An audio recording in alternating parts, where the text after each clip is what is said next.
Baik, Shalom. Selamat malam. Mari kita lanjutkan ya pembahasan tentang rahasia kitab Kidung Agung pasal yang ketiga.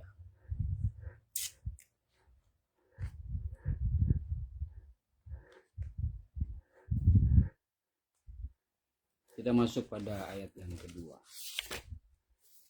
Namun sebelumnya kita berdoa dulu.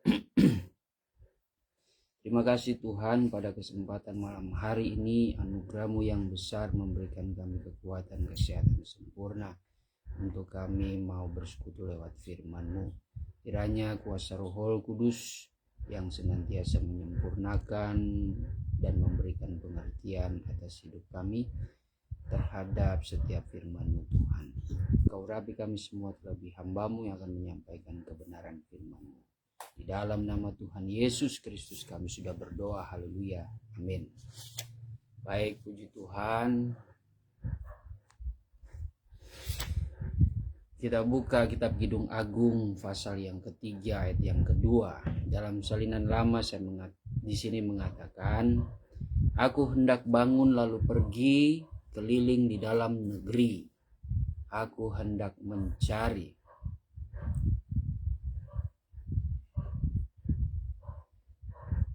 kekasihku pada segala kampung dan lorong. Lalu aku mencari tetapi tiada kudapati akan dia. Dalam salinan baru di situ mengatakan dalam Kidung Agung 3 ayat yang kedua, aku hendak bangun dan berkeliling di kota, di jalan-jalan dan di lapangan-lapangan, ku cari dia jantung hatiku. Ku cari tetapi tak kutemui dia. Baik. Ayat di atas adalah kata-kata Sulamit sebagai pernyataan atas hilangnya Sulaiman kekasihnya. Ini sambungan ya dari ayat pertama.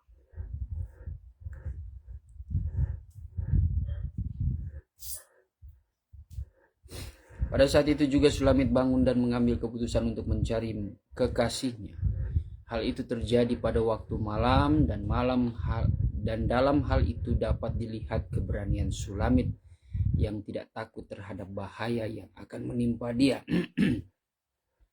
Sulamit mencari Sulaiman dengan bersusah payah mengelilingi kota Yerusalem. Ya.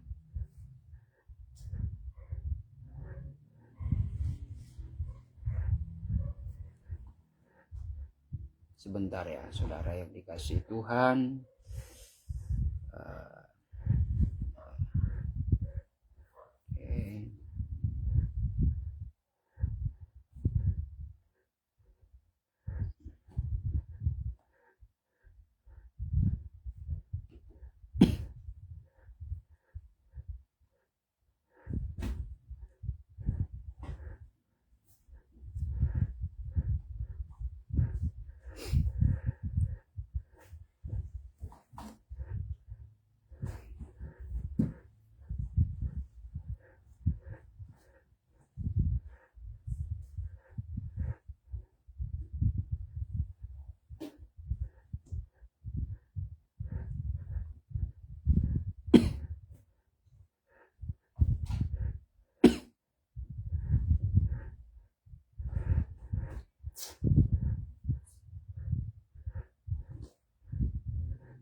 Sulamit mencari Sulaiman dengan bersusah payah mengelilingi kota Yerusalem, bahkan dia mencarinya sampai ke kampung-kampung dan lorong-lorong. Tetapi Sulamit tidak berhasil menemukan Sulaiman. Namun Sulamit tidak putus asa sehingga dia mencari terus sampai pada suatu saat dia akan bertemu dengan Sulaiman. Sebab itulah yang menjadi keyakinannya. Itu menjadi teladan bagi kita juga sebagai gereja Tuhan ya, bahwa penting sekali kita memiliki keyakinan yang kuat ketika kita merasakan kita sudah jauh daripada Tuhan, tetapi karena kasih-Nya, karena kebaikan-Nya, kita selalu mengingat dan kita mau kembali untuk terus mencari hadirat Tuhan. Dalam mencari Sulaiman, Sulamit dalam keadaan bingung sehingga dia berbuat suatu kekeliruan atau kesalahan, yaitu pertama kali dia mencari Sulaiman pada jalan yang benar, tetapi kemudian pada jalan yang salah. Bukankah Sulaiman adalah seorang raja yang mulia sehingga tidak mungkin ada di kampung-kampung dan lorong-lorong yang kotor, kecuali dalam keadaan istimewa, situasi tertentu maksudnya. Jalan ke lorong dan ke kampung adalah jalan yang kotor dan berbau busuk. Itu sebabnya Raja Sulaiman tidak mungkin berjalan pada jalan tersebut, tetapi pada jalan yang bersih dalam kota. Perhatikanlah, apabila seorang kepala negara mengadakan kunjungan kerja, selalu berjalan pada jalan yang tertentu dan bersih pada pemandangan mata, dan jalan yang tidak akan membahayakan kepala negara tersebut sehingga selamat dalam perjalanan. Ya, kalau kita melihat berita, kalau kita melihat mungkin film-film tertentu, ya, kita melihat seperti apa ya namanya, film-film yang nuansanya tentang kisah nyata perjalanan hidup seorang raja, seorang pemimpin negara, ya. Ya khususnya mungkin kalau saudara adalah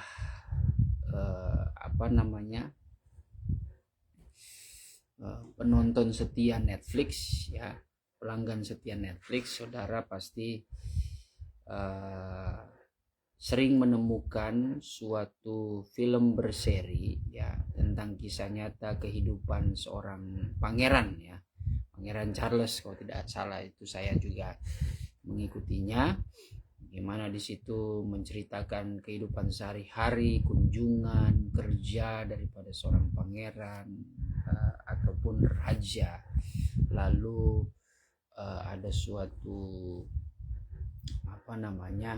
diceritakan dan diberikan gambaran bagaimana kehidupan sehari-hari mereka di dalam kerajaan mereka seperti apa. Nah, khususnya dalam konteks ini, pembahasan ini, ya, mungkin sebagaimana jikalau seorang raja, ya, kalau mau datang kunjungan ke rakyat, mungkin sudah dipersiapkan terlebih dahulu, ya, sudah diberikan pengumuman, dan sebagaimana inisiatif dari masyarakat tersebut menyiapkan, membersihkan lingkungan mereka supaya ketika raja datang itu, ya, dia merasa dihormati, dihargai, ya. Atau memang bawahan daripada orang-orang kerajaan, yang mereka sudah mempersiapkan semuanya itu untuk kunjungan seorang raja, ya, atau pangeran atau ratunya.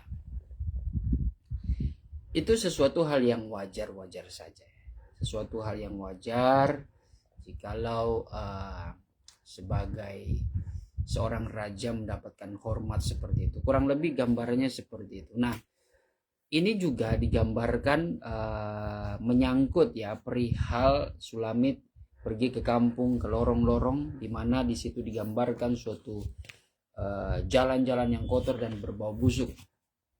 Jadi dikatakan tidak layak, ya, untuk dilewati raja, apalagi seorang raja tidak mungkin dengan sendirinya dia datang ke tempat-tempat seperti itu, karena bisa membahayakan juga, ya, akan posisinya, akan keberadaannya. Bisa saja dia diculik, ya, di tempat-tempat yang dia kenal, dia dirampok, ya, kita tidak tahu. Itu hanya suatu ilustrasi, ya, memberikan gambaran karena ada pesan rohaninya, ya, seperti ini.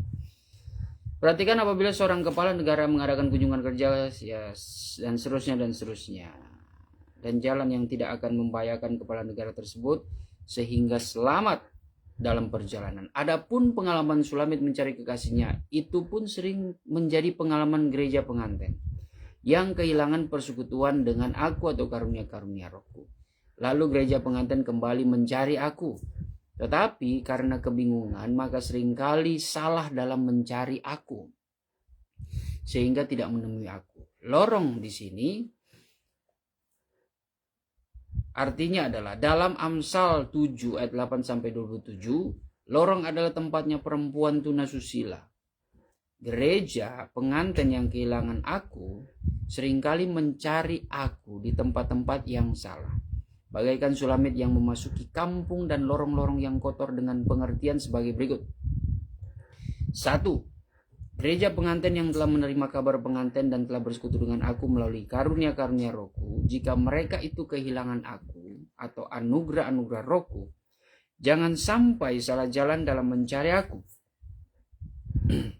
atau anugerah-anugerah Rohku kembali, yaitu jangan sampai pergi bersekutu dengan gereja yang bukan pengantin, yang dalamnya terdapat pelajaran palsu dan menyesatkan, penuh dengan perzinahan rohani. Gereja yang penuh dengan perzinahan rohani, aku tidak ada di dalamnya. Sulamit tidak menemukan aku di lorong, menunjukkan bahwa aku tidak dapat ditemui di gereja yang penuh dengan perzinahan rohani. Ingat, jangan sampai kamu ditipu oleh nubuatan-nubuatan palsu dan penglihatan yang bukan dari aku, ya. Yeremia 23, Kolose 2 ayat 18 sampai 23, ya, ini gereja yang berganjang kepada penglihatan, ya, malaikat-malaikat.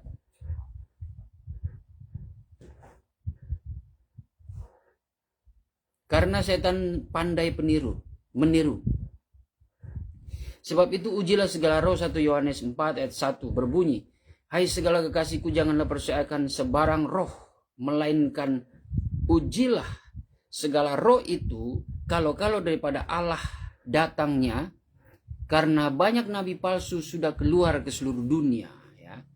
Dan kalau kita perhatikan 1 Tesalonika 5 ayat 19 sampai 21, coba kita cek, ya.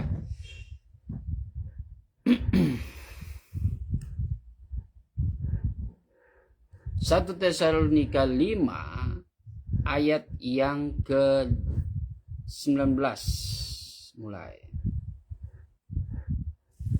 Oh ya, ini menyangkut jangan padamkan roh, jangan anggap rendah nubuatan, ujilah segala sesuatu dan peganglah yang baik. Jauhkanlah dirimu dari segala jenis kejahatan, ya. Mengingat sekarang banyak nabi-nabi palsu. Jangankan nabi, Kristus pun ada yang palsu. Kalau sudah berbicara tentang Kristus palsu, itu sudah berbicara pelayanan palsu, mujizat palsu, pengajaran palsu,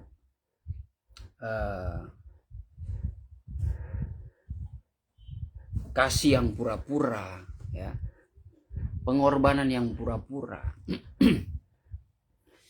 Semuanya serba palsu, saudara. Kelihatan kemasannya itu rohani, ya, kegiatan-kegiatan rohani yang mengatasnamakan pelayanan, ya, mengatasnamakan pelayanan.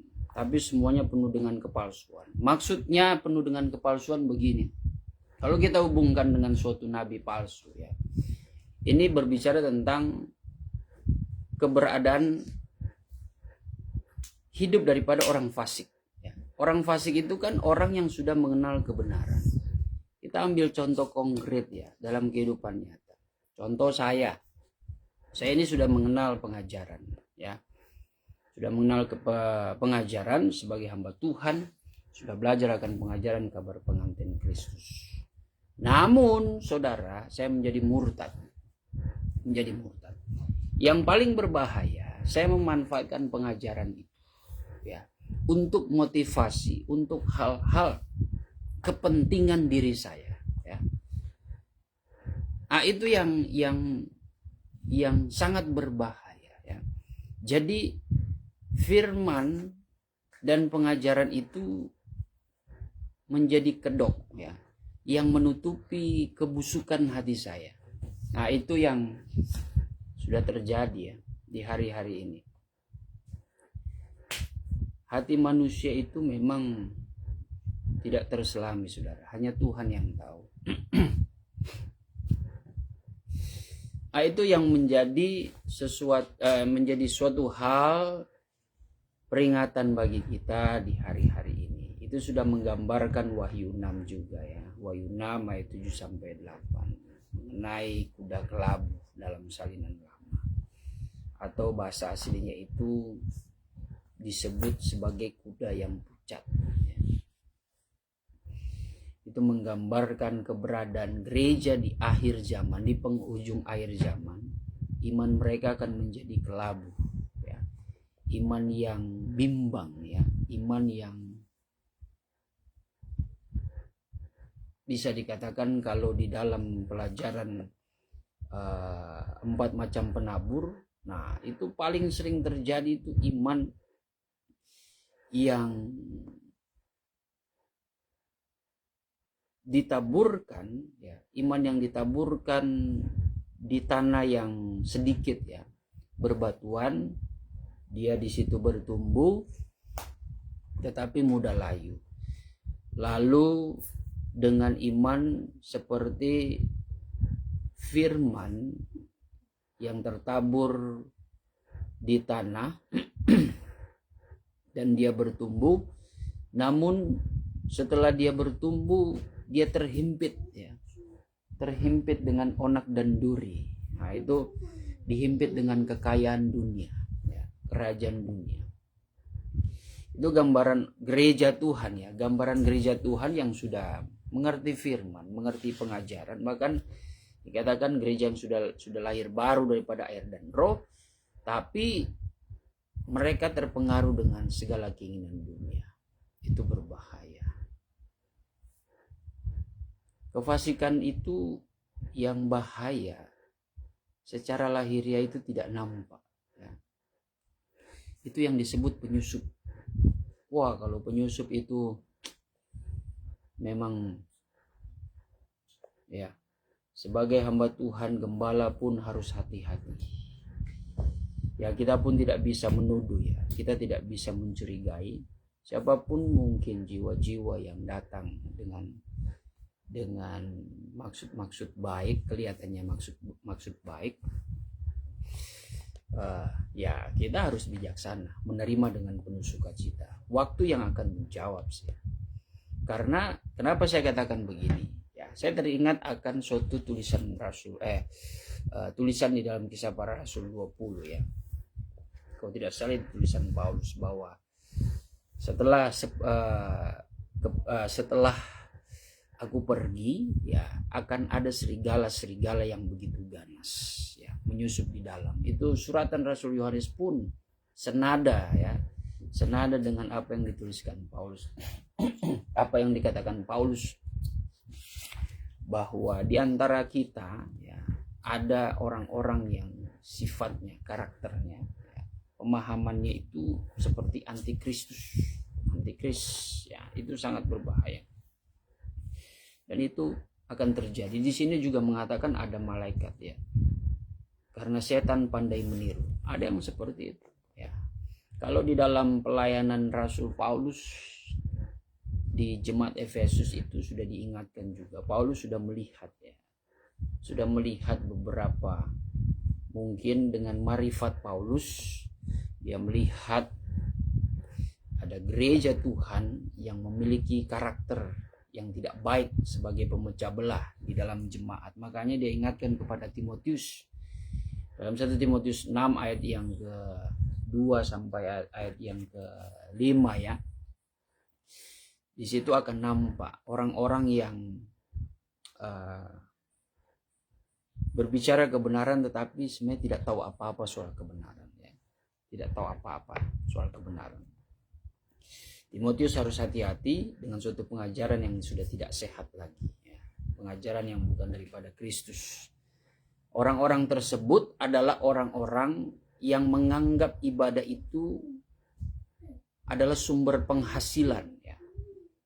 Di dalam ibadah itu sumber penghasilan.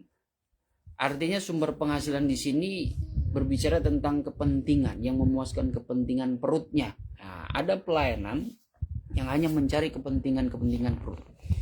Jadi ada orang-orang seperti ini menganggap ibadah itu menghasilkan suatu laba yang besar. Makanya di dalam ayat 6, esensi dalam ibadah dalam 1 Timotius 6 ayat yang ke-6 di situ Tetapi setiap orang yang beribadah dengan hati yang senang, ya, hati yang bersukacita, hati yang dengan rasa syukur, ya, kepada Tuhan, itu yang justru memperbesar laba, memperbesar keuntungan, memperbesar berkat, sukacita, damai, sejahtera. Kalau yang dimaksud Paulus ayat sebelumnya dari ayat 3 sampai ayat 5, orang-orang yang menganggap dalam ibadah itu dia mendapatkan suatu keuntungan yang besar, ini sudah perkara daging, ya, bukan keuntungan damai sejahtera. Karena kalau berbicara tentang keuntungan damai sejahtera, Paulus tidak mungkin mengatakan di situ penyakit mereka ini adalah bersilat lidah, ya. Kelihatan fasih tapi untuk memecah belah, kelihatan fasih berbicara tapi untuk menyesatkan, kelihatan fasih untuk berbicara tetapi untuk memprovokasi, yang menyebabkan perpecahan, ya, menajamkan perbedaan, ya, itu. Lalu menimbulkan huru-hara, ya, ada iri, ada dengki di situ. Saya bacakan saja. 1 Timotius 6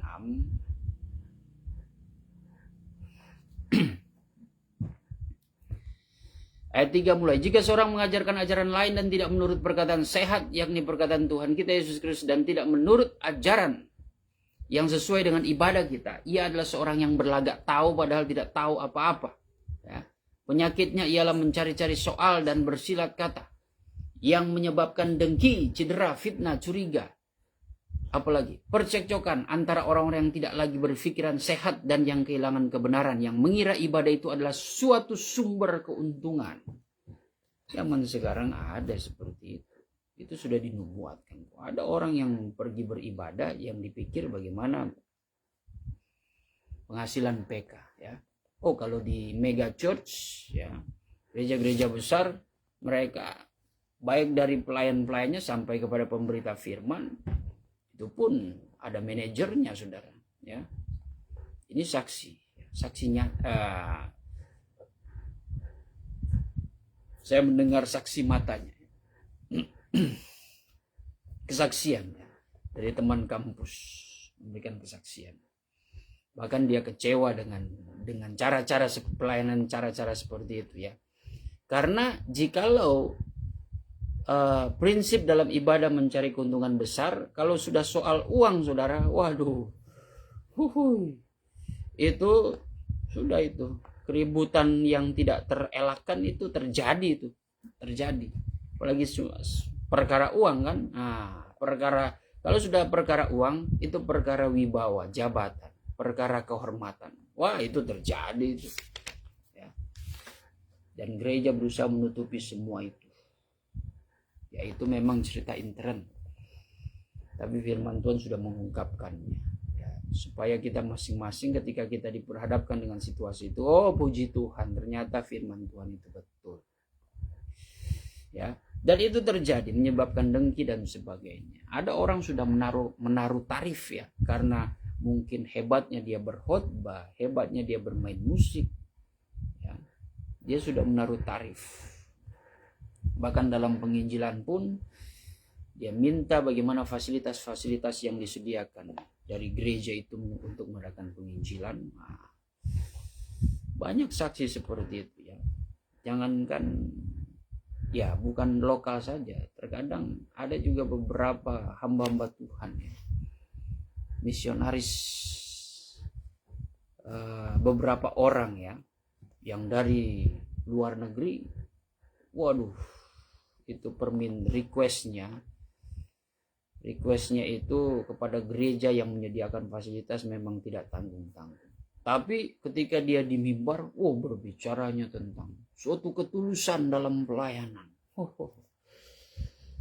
Ya, jemaat yang awam mana tahu itu.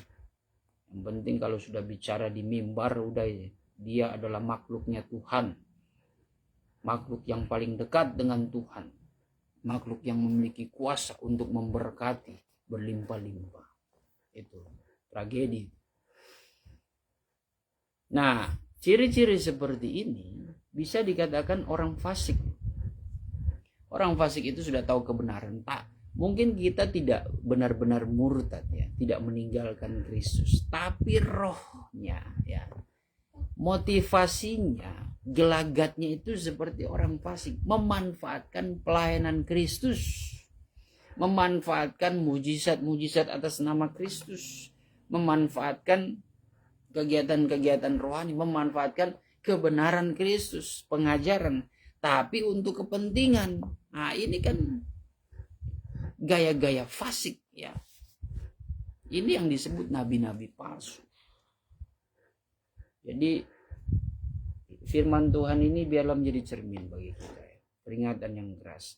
Kedua, gereja pengantin harus berhati-hati jangan sampai terlibat perzinahan secara daging atau jasmani kalau kehilangan karunia-karunia roh. Ingat, pengalaman Daud pada waktu dia bangun dari tidur, dia melihat istri Uria yang sangat cantik dari tempat ketinggian, yang akhirnya jatuh ke pangkuan istri Uria. Untung aku masih berkemurahan kepadanya. Daud adalah gereja pengantin dalam ukuran perjanjian lama. Jadi kalau dalam konteks ini saudara mengambil suatu gambaran ya, contoh kejatuhan Daud dengan suatu pengajaran yang mengatakan bahwa gereja pengantin harus berhati-hati dengan jangan sampai terlibat perzinahan secara daging jasmani kalau kehilangan karunia-karunia roh. Jadi orang yang kehilangan karunia roh, seperti yang saya sudah jelaskan sebelum-sebelumnya kalau sudah mengikuti, kehilangan karunia roh itu bisa berarti dia kehilangan betul-betul hilang ya. Bahasa rohnya itu hilang sehingga dia harus kembali lagi mencari baptisan roh. Atau kehilangan di sini maksudnya kehilangan gairah. Seperti yang kita bahas dalam ayat 1. Kehilangan gairah, kita ada kita ada karunia roh. Minimal kita ada karunia lidah. Puji Tuhan saudara, kita ini memiliki karunia nubuatan. Kalau udah kehilangan gairah, itu yang dikatakan tertidur rohani ya, sehingga ditinggalkan Tuhan. Dalam penyembahan walaupun kita ini ada karunia roh, minimal karunia lidah ya, bahasa roh itu, kita tidak ada gairah, kita cuma diam. Yang lain sudah bla bla bla begitu, udah bahasa roh kita diam. Ya. Pikiran kita itu kemana-mana. Yang kita pikirkan masalah, yang kita pikirkan keinginan, ya. Tuntutan-tuntutan. Nah ini yang saya sudah katakan bahwa di zaman sekarang ya, kalau kita melihat berita, melihat kasus-kasus tertentu, melihat sesuatu yang terjadi, penurunan rohani ya, dari jemaat, dari gereja Tuhan. Kebanyakan kita ini datang menyembah Tuhan karena lagi ada maunya ya. Kita mau menyembah Tuhan itu karena ada tuntutan, ada keinginan, kehendak hati yang kita tuntut kepada Tuhan. Padahal kan penyembahan itu esensinya pengagungan tok. Nggak ada tuntutan, hanya pengagungan tok, memuliakan Tuhan tok, ucapan syukur tok. Apa sih bahasa tok itu ya? Tidak ada tuntutan di situ. Ucapan syukur, berterima kasih, pengagungan ya kita kepada Tuhan. Cuma kan sekarang kita menyembah Tuhan karena ada maunya.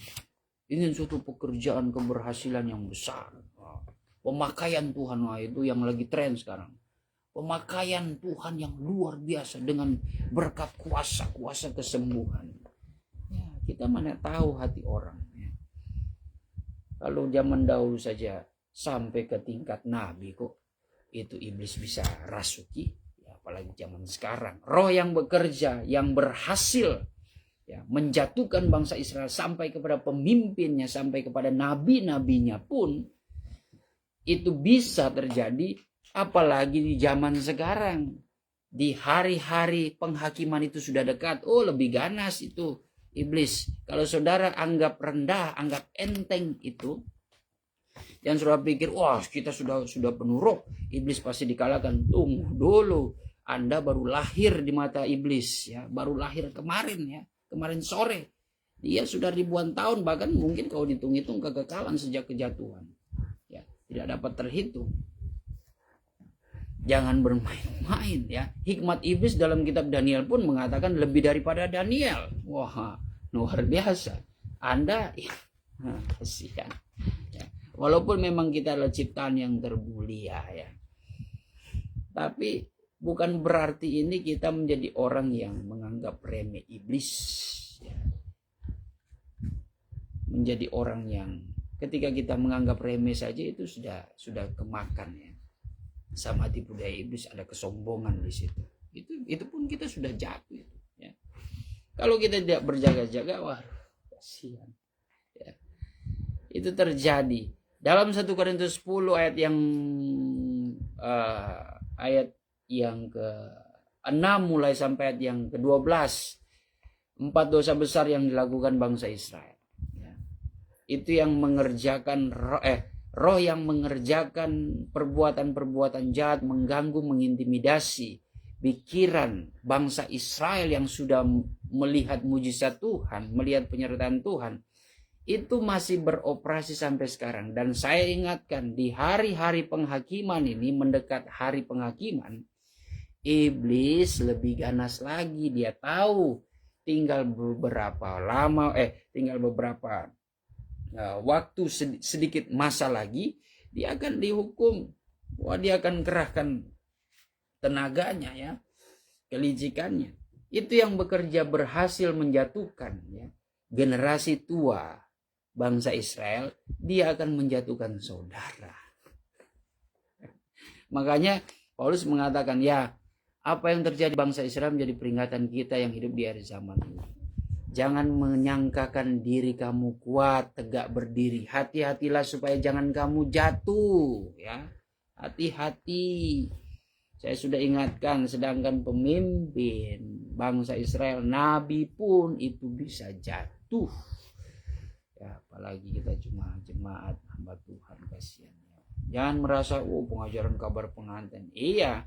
Karena kita sudah diberikan pengajaran kabar pengantin, itulah yang menjadi incaran iblis. Orang-orang pilihan iblis itu mengincar bukan dari bawah. Iblis langsung mengincar kepada pemimpinnya. Ya.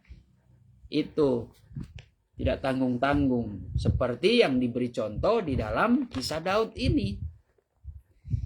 Buang-buang waktu kalau iblis cuma ganggu panglima perangnya Daud. Ya.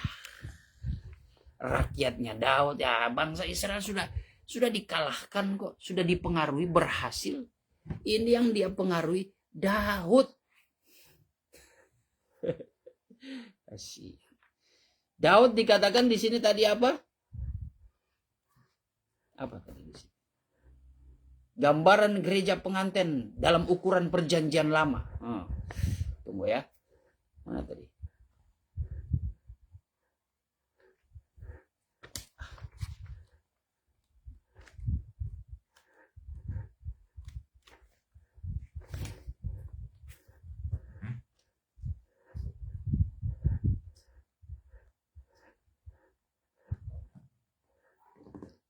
Ya. Ya. Daud adalah gereja. Melihat istri Uria dan yang bla Daud jatuh ke pangkuan istri Uria, untung aku masih berkemuran kepadanya. Daud adalah gereja pengantin dalam ukuran perjanjian lama. Mau apa saudara? Daud gereja pengantin. Saya dan saudara ya, ukuran perjanjian baru ya. Haleluya. Di zaman gereja kita ini adalah gereja pengantin, apalagi saudara sebagai penerima kabar pengantin. Hati-hati, saudara adalah orang pilihan, imamat berkerajaan ya. Saudara dipersiapkan untuk menjadi imamatnya Tuhan yang melayani kerajaan Allah. Apa itu kerajaan Allah? Jiwa-jiwa ya. Jiwa-jiwa, itulah dimana jiwa-jiwa yang kita layani, itulah kita sedang melayani kerajaan Allah. Imam, bahkan Anda adalah orang pilihan. Hati-hati, makanya orang yang sudah dikatakan sini kehilangan karunia roh, itu bisa itu. Ya. Mudah sekali, syarat dengan gangguan yang menyebabkan dosa. Dalam Ibrani 14 ayat yang Ibrani 12 ayat yang ke-15. Orang yang meninggalkan kasih karunia Allah, orang yang tidak memiliki kalau salinan lama, orang yang menolak karunia Allah. Saya bacakan saja. Itu menimbulkan kerusuhan. Ibrani 12 ayat yang ke-15. Jagalah supaya jangan ada seorang pun menjauhkan diri dari kasih karunia Allah. Nah, ini bicara karunia-karunia roh. Orang kalau sudah menjauhkan diri, tidak mau berjalan bersama roh lagi, itu menimbulkan akar yang pahit, yang menimbulkan kerusuhan dan yang mencemarkan banyak orang. Nah, salah satunya ini. Saudara yang sudah punya karunia roh tapi kehilangan gairah menyembah Tuhan, berdoa, baca Alkitab, nah itu sudah tertidur rohani. Kalau sudah tertidur rohani, itu penuh dengan kemalasan. Inilah gambaran Daud. Daud yang dikatakan dalam konteks dia jatuh kepada istri Panglima Uria. Itu kalau saudara baca dari ayat pertama dikatakan, pada waktu di mana setiap raja itu berperang, Daud tidak berperang. Dia hanya menyuruh saja anak buahnya, tapi dia tidak berperang. Artinya apa? Pesan secara rohani, kita ini harusnya setiap hari berperang, bergumul. Kalau tidak ada pergumulan, bagaimana kita bisa mencapai suatu penyembahan yang diperkenankan Tuhan? Makanya penyembahan yang benar itu sebenarnya penyembahan yang disertai dengan kehidupan pergumulan, bukan kehidupan yang penuh dengan keinginan. Penyembahan palsu itu ya penuh kehidupan yang ingin keberhasilan. Sekali lagi tidak salah ya. Terkadang kita kalau mau dewasa, selalu saya ingatkan, ketika kita menyembah kepada Tuhan, jangan menuntut apa-apa. Saudara adalah orang yang tidak tahu diri ya, tidak tahu malu kita itu. Ya. Karena seolah-olah apa yang sudah ada kita hidupi sekarang ini, terlebih kita bisa mau menyembah Tuhan, itu sudah bersyukur. Saudara bernafas saja sudah bersyukur. Saudara masih bisa makan, minum. Saudara masih bisa berdoa, berpuasa dengan kekuatan. Itu karena Tuhan pelihara. Ya. Saudara masih bisa makan, minum sebelumnya supaya saudara bisa mempersiapkan diri untuk berdoa, berpuasa, di mana itu bertujuan untuk memberi makan rohani supaya rohanimu bertumbuh. Kenapa rohani perlu iman kita perlu bertumbuh? Itu untuk kita. Ya, itu menjadi investasi ya, bahasa modernnya investasi kita untuk memperoleh kehidupan kekal. Itu makanya Tuhan cukupkan senantiasa secara jasmani. Tapi ini sudah dicukupkan, maunya yang ingin lebih-lebih, ya kan? Kalau kehidupan kita pergumulan itu karena mempertahankan kebenaran, kasihan. Kita sudah berbuat yang benar, melayani baik-baik, berbuat yang baik pada orang, tapi kita mendapatkan caci maki. Saudara berbuat baik, mempertahankan panggilan yang mulia dan kudus di dalam, mungkin saudara ada jemaat, saudara punya pekerjaan, tetapi ada gangguan dalam pengertian diberikan jalan-jalan alternatif dalam tanda kutip untuk mendapatkan keuntungan, mendapatkan promosi, naik jabatan, tapi dengan cara-cara yang curang. Namun saudara mempertahankan, tidak, bukan saya tidak menghormati atasan saya, lebih takut akan Tuhan, biarlah saya jalani proses. Sehingga sekalipun lama naik jabatan di pekerjaan saudara, tapi saudara mengikuti jalan kebenaran, itu jauh lebih baik saudara. Itu kehormatan yang terlebih penting di hadapan Tuhan, itu jauh lebih baik, dan Tuhan tidak akan membiarkan saudara. Ada waktunya Tuhan akan mengangkat saudara, tidak ada seorang pun yang bisa menurunkannya. Tapi kalau saudara ambil alternatif dalam dunia pekerjaan, bisnis, apalagi pelayanan, dengan mencari-cari soal, ya, cari jalan-jalan alternatif, memang saat itu saudara menjadi besar. Tapi lihat, Tuhan yang kasih turun, Anda punya kehormatan. Kalau manusia yang kasih turun kehormatan Anda, tapi Anda hidup atau berpihak kepada Tuhan, nggak mampu dia. Tapi kalau saudara mencari alternatif dengan cara-cara yang salah, demi menaikkan nilai hidup saudara, mempertahankan gaya hidup saudara, waduh, kasihan. Hancur-hancuran saudara ya, pasti hancur. Jadi tantangan kita sekarang, udahlah, Tidak usah terintimidasi dengan yang lainnya. Rekan-rekan sekerja Allah yang luar biasa diberkati oleh Tuhan. Nggak usah terintimidasi. Ya mungkin memang itu berkat Tuhan. Kita tetap positif sambil kita mempelajari sesuatu yang terjadi di akhir zaman ini. Sesuai dengan sudut pandang firman Tuhan dan pengajaran. Hati-hati. Sesuatu yang nampaknya pelayananmu berhasil. Dengan hebat. Kehormatan. Apalagi memviralkan diri sendiri. Sudah. Menunjukkan pelayanan saudara itu hebat dengan banyak-banyaknya acara, udahlah, nggak perlu. Yang akhirnya menyiksa jemaat, bikin kering kantong jemaat. Ya puji Tuhan kalau ada diberkati. Tapi kalau ya sedikit-sedikit acara ke siang, acara-acara apa? Setelah acara apa yang didapat? Bakalaya ulang. Nah itu kan. Ungkit-ungkit, kita kok semua memberi, masa kita tidak dapat hormat, tidak menghargai dan sebagainya. Bersaing antara hamba Tuhan, udahlah. Kalau semua acara kecil, kalau semua acara-acara yang mengatasnamakan kegiatan rohani caranya seperti itu, adanya persaingan, tidak perlu, itu tidak berfaedah. Ya, baik yang sederhana saja ya. Kenapa sih? Sederhana, yang penting ada damai sejahtera, persekutuan yang manis dengan firman, dengan sesama ya. Tanpa ada iri dengki, itu jauh lebih baik. Tidak ada persaingan merendahkan gereja A, gereja B, gereja C dan sebagainya. Gereja B lebih hebat daripada gereja C dan A. Enggak perlulah seperti itu. Ya. Itu hati-hati. Raja Daud ya. Seorang raja yang sibuk 7 kali dalam sehari dia memuji Tuhan. Kita berapa kali sehari? Ya. Sehari pun 1 kali kadang tidak ada. Sibuk enggak?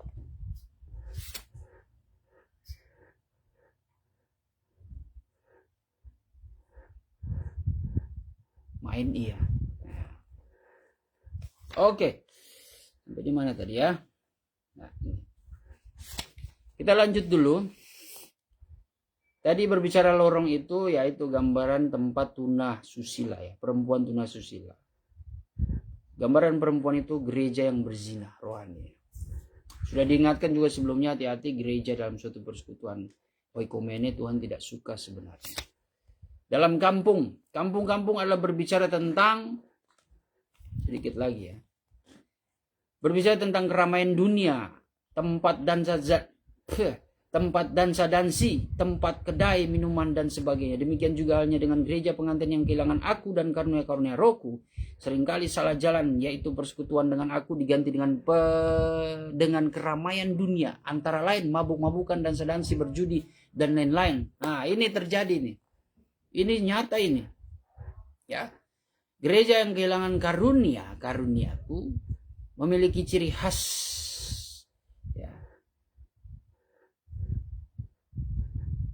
Persekutuan dengan aku diganti dengan keramaian dunia.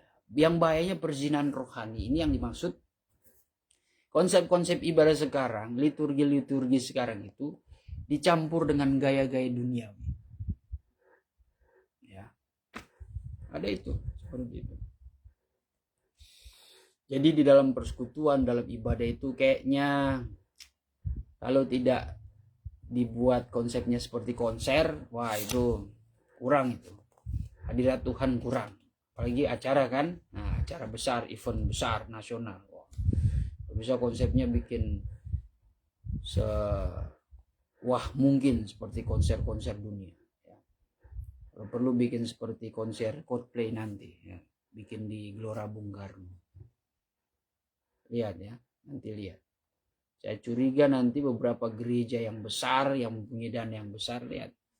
Tidak kalah itu. Konser Coldplay, konser BTS itu yang bikin di Istora Senayan, bikin di tempat-tempat yang besar, di Gelora Bung Karno. Lihat, gereja pun tidak mau kalah ya. Bahkan menunjukkan saya lebih bisa, saya lebih hebat.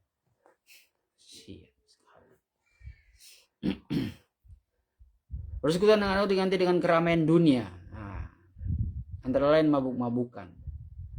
Di beberapa kampung desa-desa pun masih mempertahankan mabuk-mabuk seperti ini atas nama solidaritas, ritual adat istiadat.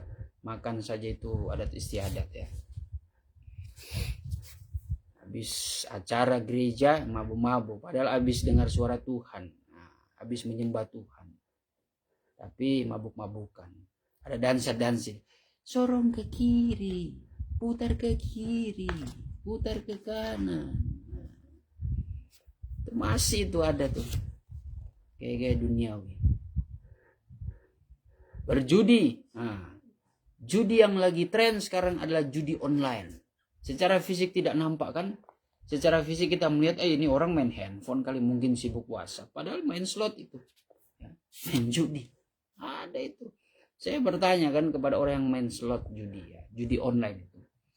Ini uangnya real ya? Ternyata betul, uangnya real ya. Walaupun cuma pencet klik, dia seperti main angka yang sama. Kalau angka gambar yang sama itu, dia menang. Atau seperti model-model Tetris dicocok-cocokkan. Itu kalau sampai kepada targetnya itu dapat berapa ratus ribu, bisa sampai juta ya, luar biasa. Itu judi online. Kelihatan kan? Secara fisik tidak kelihatan kan? Maksud saya ada yang secara fisik kelihatan tuh main kartu ya, atau di kasino atau bagaimana lah. Sekarang waduh luar biasa, sudah ada di handphone. Dansa-dansi berjudi dan lain-lain. Dansa-dansi ini saya singgung juga, gereja masih ada itu tari-tarian tamborin ya, mengatasnamakan menari untuk Tuhan. Hal tersebut menunjuk bahwa gereja pengantin terlibat dalam keinginan-keinginan tabiat duniawi. Itu garis bawah. Daging semua itu, yaitu keinginan mata, keinginan tubuh, dan hidup dalam jumawa.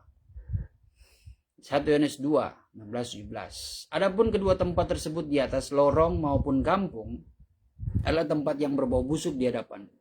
Artinya tidak ada Tuhan. Gereja yang bertipe-tipe seperti ini tidak ada Tuhan sebenarnya. Walaupun mereka mengatakan, pemimpin pujian mengatakan, rasakan hadirat Tuhan, dia ada di sini ya. Atau doa-doa pengkhotbahnya, ya engkau sudah hadir di tengah-tengah kami. Firman-Mu yang boleh datang membuktikan engkau hadir. Firman-Nya saja menyesatkan ya. Isinya, firman-Nya saya cuma pembukanya aja. Isinya itu kesaksian bagaimana dia pergi kemana-mana ya. Yang diceritakan berkat dan berkat Tuhan.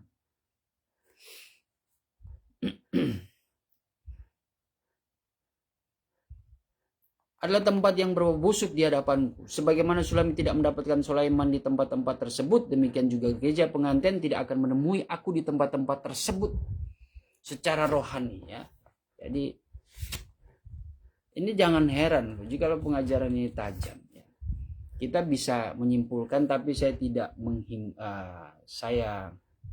tapi disclaimer ya, bahasa modern.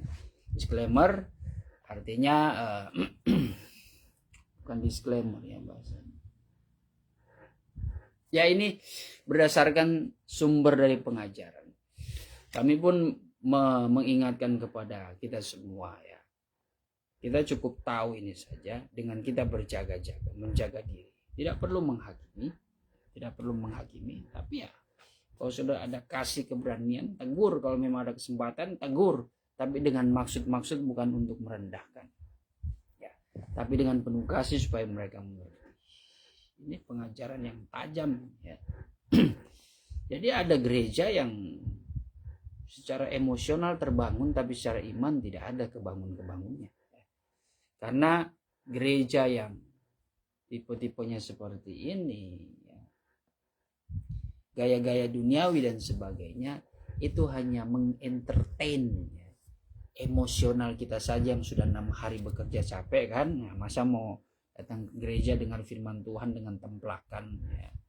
Walaupun kerjanya itu udah korupsi ya, pengenlah dihibur, diampuni ya, terus aja begitu setiap minggu ya, tidak ada perubahan. Kita yang bekerja berusaha berbisnis sudah bermain curang, masih ada keinginan datang kepada Tuhan, diampuni ya. Terus konsep gereja yang sifatnya entertain dan sebagainya. Itu bukan gereja itu. Ya. Jadi hanya dimainkan psikologinya saja untuk bahasanya untuk healing saja, healing yang tidak bermanfaat ya. Ada seperti itu.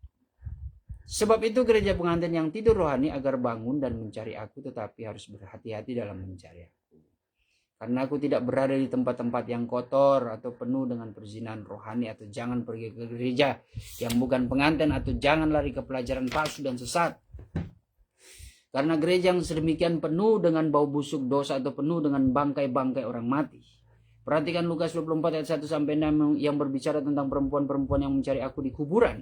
Tempat aku dikuburkan, karena mereka tidak mau kehilangan aku, sebab perempuan-perempuan itu sangat mencintai aku. Perempuan itu membawa rempah-rempah yang harum baunya, dan sudah tentu mereka sudah banyak mengeluarkan uang untuk membeli rempah-rempah tersebut. Perempuan-perempuan itu merasakan kehilangan besar tanpa aku, tetapi sangat disayangkan karena mereka mencari aku di tempat yang salah. Mereka sangka bahwa aku suka tinggal di kubur-kubur yang penuh dengan tulang-tulang orang mati dan yang bau busuk. Itu sebabnya mereka ditegur oleh 2 orang. Ya, ini suatu gambaran yang luar biasa, ini punya pengertian yang heran.